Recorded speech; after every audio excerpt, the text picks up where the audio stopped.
so in today's lesson, we're going to be discussing Newton's second law along with force body diagrams or free body diagrams. Before we get started, there are some keywords that you need to not only be aware of their definitions, but also recognize them and be aware of them in problems going forward. The first word is sum. Sum is a combination of two or more magnitudes and quantities. I don't want to say that it's simply just adding numbers together, and here's why. In physics, we deal with scalar and vector quantities. Force is a vector quantity, which means that it has a direction associated with its numerical value. As a result, these directions could be negative if we are referring to forces that are to the left-hand side and or in a downward direction. Therefore, any direction to the left or any direction downward is going to be negative, just like we've done all year long. So while you're essentially adding values, keep in mind that you will also deal with negative values at times, and your final answer can be negative. Some students tend to have a difficulty grasping a negative answer when you're adding. Another key word is net. You've probably heard of net income, net carbs, and net profit. Let's examine a net profit scenario from a lemonade stand.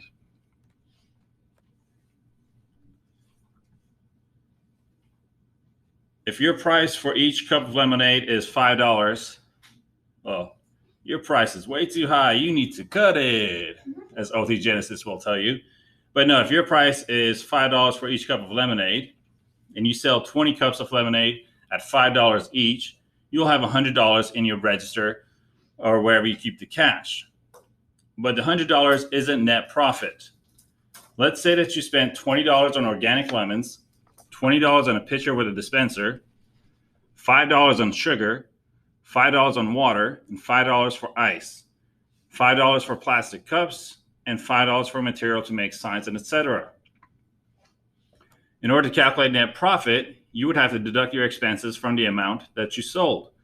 So it's $100 minus your expenses of $65, which leaves you with a net profit of $35. But wait, there's more. You should remember that reference from a previous session. But if we also include the cost of the stand and the cost of the canopy, then now your expenses are negative $210. Therefore, your net profit is a negative value of negative $110. So you need to go ahead and sell a lot more in order before you become positive or even balance out. So as you can see, despite basically summing everything together, you can end up with negative numbers. Net forces is no different than net profit, and so on. So just keep this example in mind when you're dealing with forces. Moving on, be aware of the terms magnitude, scalar, and vector. Magnitude is just simply a fancy word for a numerical value. Remember that vector has both magnitude and direction associated with it. Easy way to remember that is so that you can make arrows from the V in vector.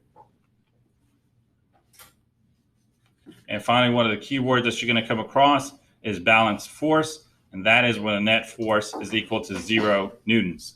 Think of the lemonade stand, and that's when you break even.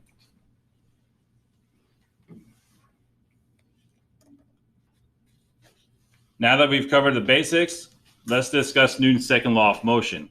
The second law is known by the equation of F equals ma. It's important to remember that you're referring to the net force or the sum of all forces in this equation. That weird E symbol that you're looking at, that's epsilon that's Greek letter for epsilon, which means sum. A net force is equal to mass times acceleration in the same direction. As you can see, both F and A, force and acceleration, are vector quantities, and the vectors of both are in the same direction. So when you deal with net force equations, you keep your X and Y separate. If you're solving for a problem that is purely horizontal, you're only going to include forces that are in the horizontal direction and acceleration in the horizontal direction. If you're solving for a problem that has both horizontal and vertical, but you only need to solve for something in the vertical component, you do it with the forces and acceleration in the vertical component. So X and Y are separate, just like things that we've done previously with horizontally launched projectiles or projectiles launched at an angle. Keep in mind of the units, mass is always in kg. If it's not, make sure that you pay attention and convert it. Acceleration should be always in meters per second squared. And finally, weight and force is going to be in newtons. All right, so what exactly is a newton? A newton is the amount of force needed to accelerate 1 kilogram object at a rate of 1 meters per second squared. Rather than memorizing the definition, just remember that they should all be ones across in the equation. So F equals ma. 1 newton is equal to 1 kg object times 1 meters per second squared acceleration. And that's what a newton is. Also, each pound is equivalent to 4.45 newtons. You won't be required to memorize that. In the event that a problem gives you weight in pounds, you'll be given the conversion ratio. It's just your job to go ahead and convert it from pounds to newtons.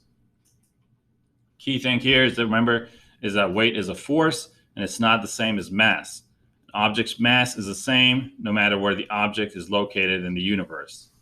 Weight changes from planet to planet, less on a smaller planet and bigger on a larger planet. And that's because weight depends on the gravity of the planet. Now, if in a problem it never states the planet, we're going to assume it's planet Earth. If, however, it's out in space in a different planet, they will always provide you with that gravity for the said planet.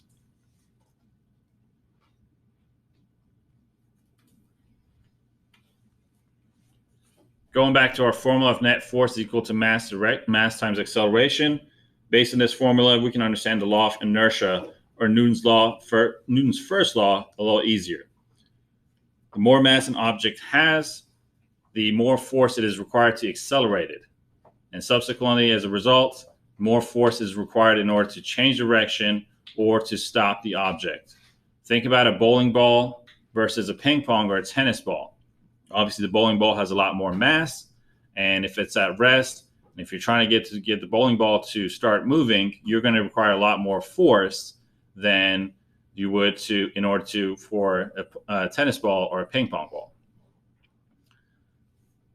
Likewise, if the bowling ball is rolling and the tennis ball is rolling as well, it's going to require a lot more force in order to stop the bowling ball or to change its direction compared to the tennis ball. So the more mass an object has, the more force it is required to accelerate it and change directions.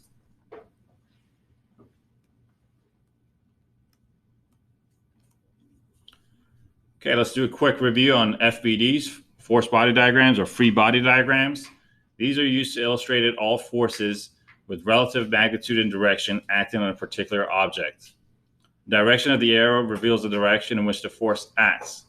So if you look at the picture, we've got force applied to the left and force friction to the right.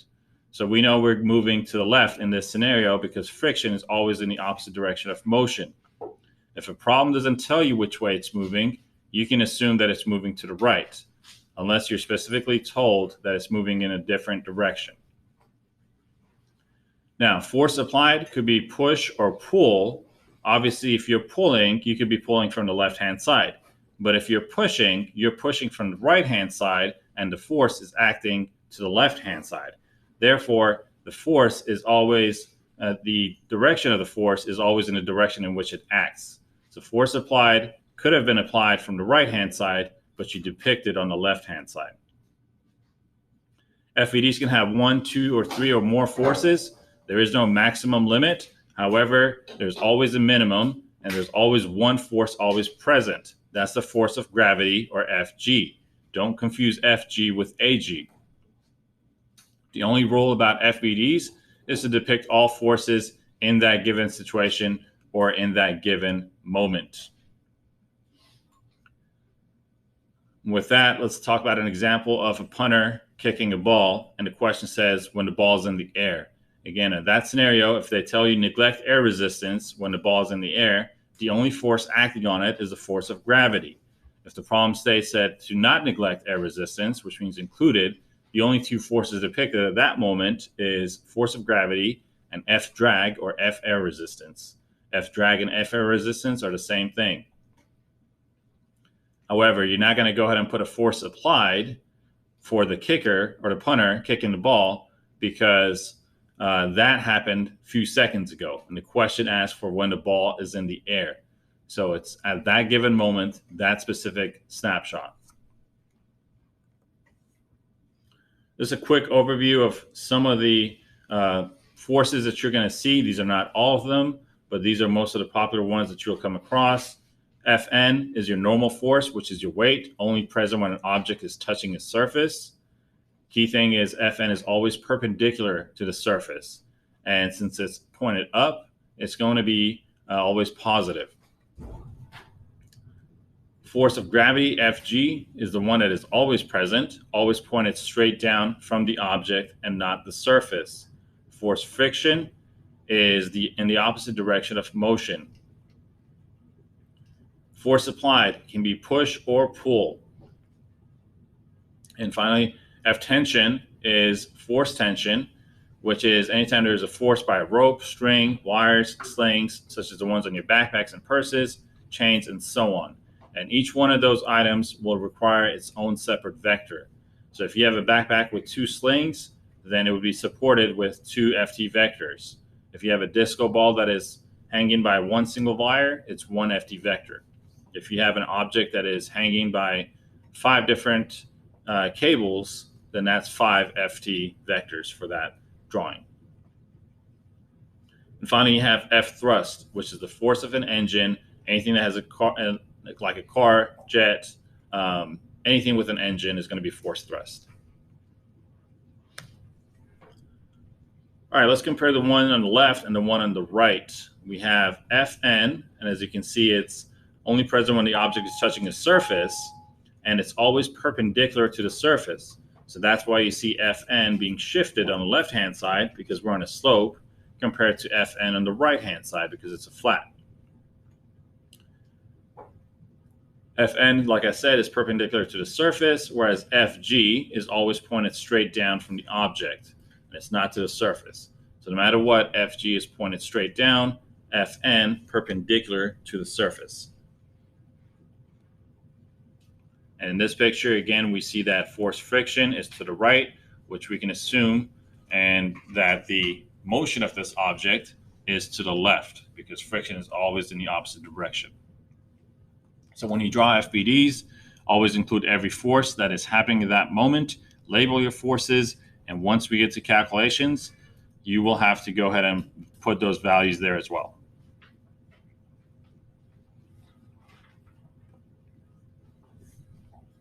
Remember that weight is a force. It's not the same as mass. Weight fluctuates. Mass does not. So now we talk about net forces, or the sum of all forces. Remember that we are keeping X and Y components separate from one another. F1 and F friction are horizontal ones, so they add up to be the F net in the X direction. Our normal force, Fn, and forces of gravity, Fg, are in the vertical direction, and they add up to be the net force in the Y direction.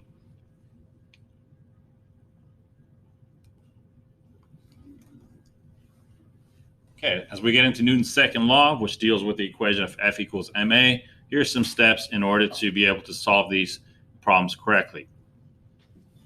Your first step is going to be to draw the FBD. Write your knowns and unknowns for each axis, write your net force equations for each axis, substitute, and solve.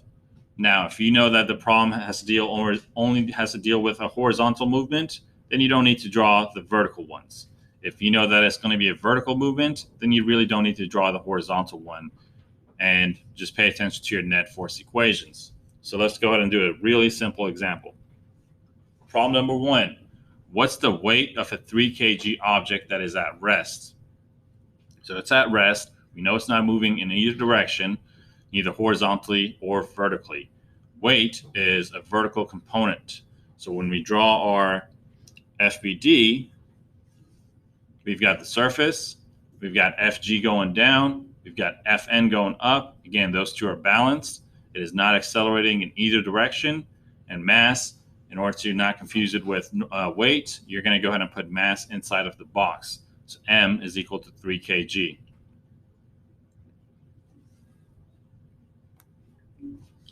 All right, step 2 and skip a few. Okay, the reason for this one is because weight is actually the easiest questions you're going to come across. You're still going to have to write your unknowns and knowns, where your unknown is your weight or normal force. That's in newtons. Your known values are mass, 3 kg, and acceleration due to gravity, which is negative 9.8 meters per second squared. Again, the question didn't tell us what planet. We're assuming planet Earth. Remember that Fn was equal to Fg. The forces were balanced. See the previous FBD that you just drew. And Ag, acceleration due to gravity, is not the same as Fg. So don't put Fg as equal to negative 9.8, unless, of course, the mass of an object is 1 kg. Now let's go ahead and solve this out. Like I said earlier, weight questions are the easiest problems to solve. So we don't need to do all the steps here. Simply find equation number 9 in your formula sheet. It's called weight. And the equation is Fg is equal to mg, mass times gravity. So we're going to go ahead and substitute our values. Fg is equal to our mass, which was 3, times our acceleration due to gravity, negative 9.8.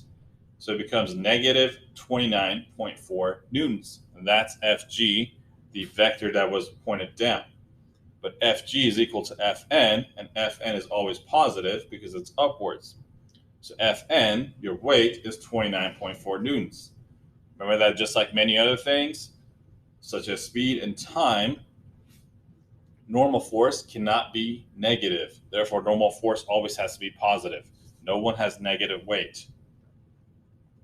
So this is one of the easiest problems you're ever going to come across. Just find equation number 9, make sure to use the correct gravity of the planet, and that's about it.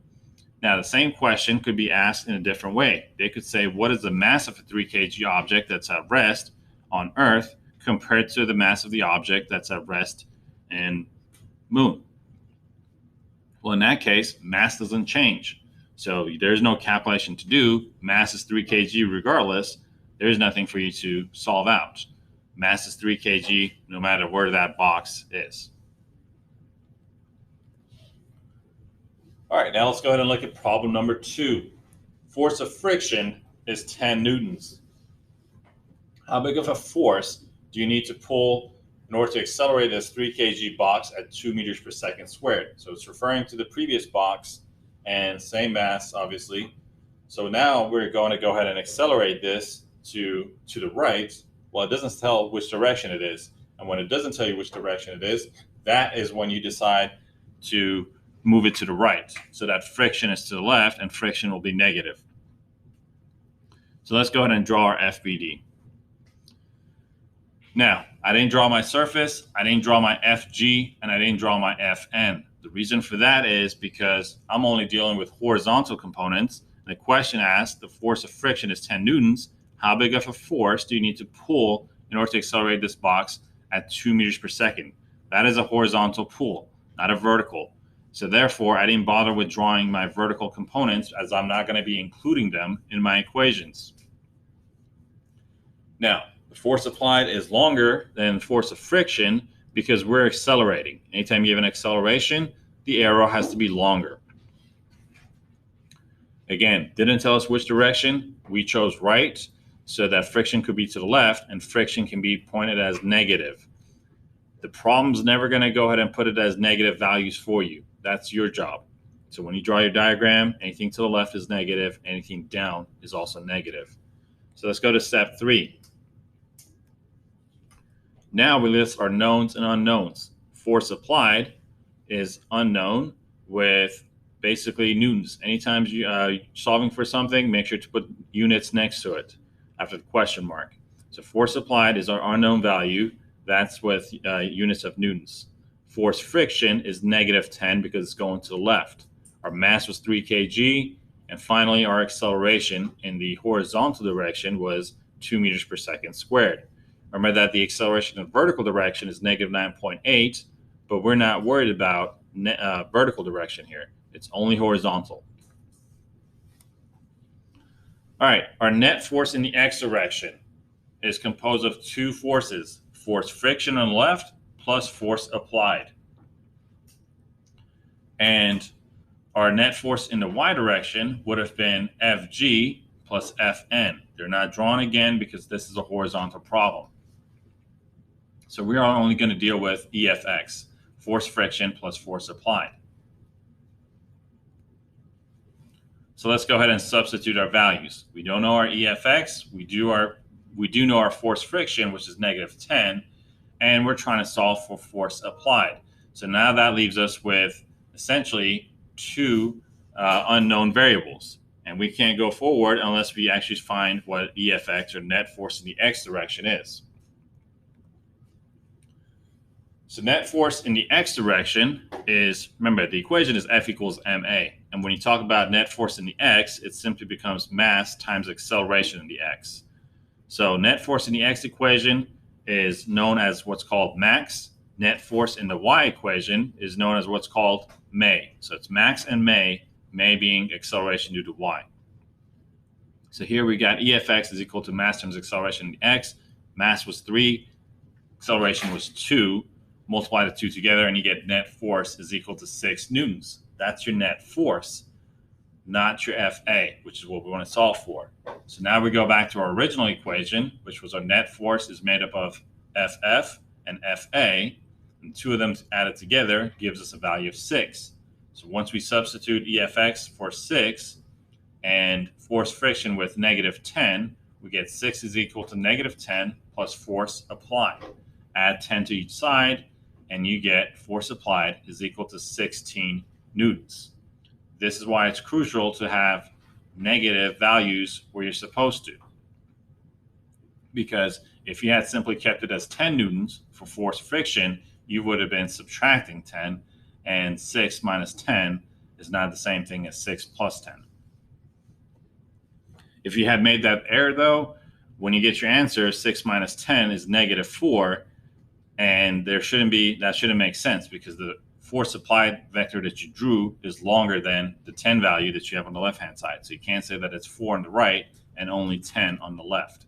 So there's those checks and balances, and that's why it's important to draw the FBD correctly. All right, problem number 3. A 58 kg baseball player slides into second base, accelerating at a rate of -3.1 meters per second squared. What's the frictional force that is involved in this slide? So let's pause and think about this for a second. Is the player making contact with something? Well, yes, there's the surface of the baseball field. That's how he experiences friction. Friction is when you have two surfaces making contact with each other and there's motion involved. Now, the problem states that the acceleration of -3.1 meters per second squared, the player is sliding horizontally. So again, this becomes a horizontal problem, so it's okay if you neglect FG and FN. So even though I should have a surface and FG and FN, I'm not dealing with drawing that because I'm only worried about force friction. Now, the only vector that is drawn here and should be drawn here is force friction. The reason for that is because the player is sliding. And if you think about it, once the player slides, there's nothing else that they can do to apply force to keep going forward. They applied their force before they started to slide. Again, FBDs is about drawing vectors and drawing forces at that specific moment. The problem's asking us for as the player is sliding. Therefore, there is no force applied by the player. That was a few seconds prior. Once you're sliding, you have no control over it. It's just force friction slowing you down.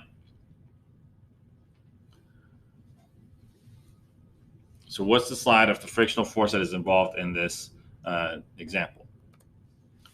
All right, so our force friction is unknown. That's what we're trying to solve for. Acceleration is -3.1 meters per second squared. Mass is 58 kg. And the net force for the x direction only has one vector. So now it's only force friction, as opposed to the previous problem, which was force friction plus force applied. In this scenario, our EFX, net force in x, only has one vector, and that's force friction. So our net force in the x direction is equal to FF, and our net force in the x direction is equal to mass times acceleration in the x direction. We go ahead and substitute our values. Mass was 58, acceleration in the x was -3.1. 58 times -3.1 is -179.8 newtons. And that's our net force in the x direction. Because there's only one vector in the net force in the x direction, that also happens to be our force friction. There's no more addition or subtractions like problem number 2. So again, in order to solve these problems correctly, it's absolutely crucial to draw the correct FBD to set you up, and from there, go ahead and solve it out one step at a time. And remember that to only include the equations and the net force equations that you need. So net force in the x is equal to mass times acceleration in the x, and net force in the y is equal to mass times acceleration in the y component. Okay, that concludes our lesson today. So hopefully this helped you out. Have a wonderful day.